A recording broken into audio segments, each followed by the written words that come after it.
Greetings and welcome to the University of South Carolina. I'm Lisa Hammond, Director of Faculty Affairs in the Office of the Provost, and I'm very happy to welcome you to USC.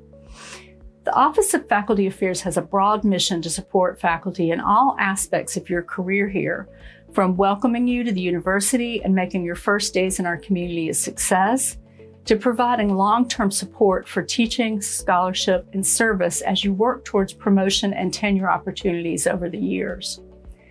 I've been asked to introduce you to our faculty work-life policies, a set of university policies designed to help you navigate the personal and family responsibilities that at times are part of all of our lives.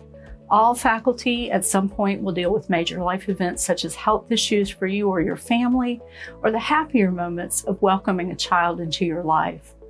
These policies are available to help you thrive personally and professionally at USC during these times.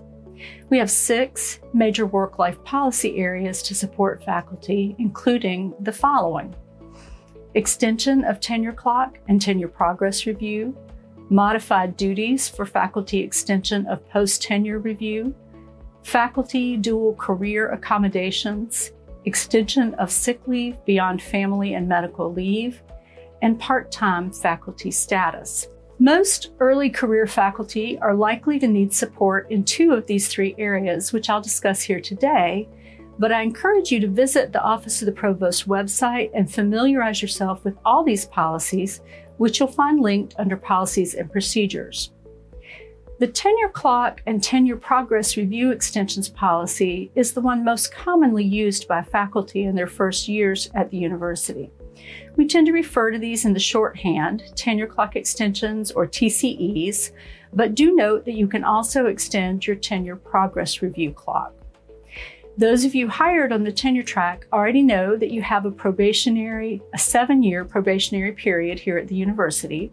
You apply for tenure in your 6th year, and you will undergo a tenure progress review typically in your 3rd year. You have the extension to extend your tenure clock up to a maximum of 3 times. There are 2 kinds of tenure clock extensions: automatic and requested. Automatic extensions refer to the approvals. You must still apply, but these are granted for the birth of or adoption of a child, as well as for the difficult circumstances surrounding the death of a spouse, partner, or child. For these extensions, you will submit a documentation such as a birth certificate to Employee Relations, who will certify the event meets the policy, and then your TCE form will be approved through academic channels to the provost. Requested tenure clock extensions, the second category, require a justification and are not automatic. You might apply for a requested extension if you or your partner, child, or parent have serious medical issues, a parent dies, you foster a child, or other circumstances arise that may have an impact on your progress towards tenure. For example, if you have major issues setting up a new lab that delay the launch of a research project, you may make the case that these circumstances merit an extension. In this case, you should work with your department chair and mentor to determine how to make a strong argument for such an extension. Modified duties for faculty is another commonly used faculty supportive policy. This policy can provide some relief from academic duties to allow you to respond to an anticipated or unanticipated personal event or circumstance. We see this often used with the birth or adoption of a child. For example, a new faculty parent may request relief from teaching for a semester. In this case, the faculty member would have time to focus on recovering from childbirth and on caring for a new baby. This policy is available to any faculty member who is the primary caregiver of a child. In a typical case, the faculty member will propose to be relieved of teaching, but often will continue to mentor graduate students or may develop new modules of a course to fulfill teaching responsibilities while still working on research. Service is often renegotiated as well to allow the faculty member to continue to contribute, but in opportunities that are not tied to on-campus meetings, for instance. It's important to understand that although a faculty member is on modified duties, you are still fully employed with full benefits and are still expected to either work full-time with more flexibility for remote options, or you may use modified duties combined with medical leave to work part-time.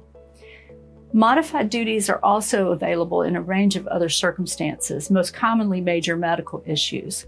Please be sure to review this policy carefully and to work with your administration to prepare a solid plan and justification for a modified duties request. New faculty orientation is an exciting and a busy time, a lot of information to absorb, so I'd like to say thank you for watching. And I invite you to visit the Office of the Provost website to review the faculty work-life policies posted under Policies and Procedures and to see what other resources the Office of Faculty Affairs provides for you.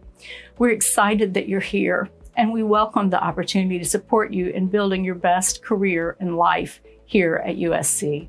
Thank you.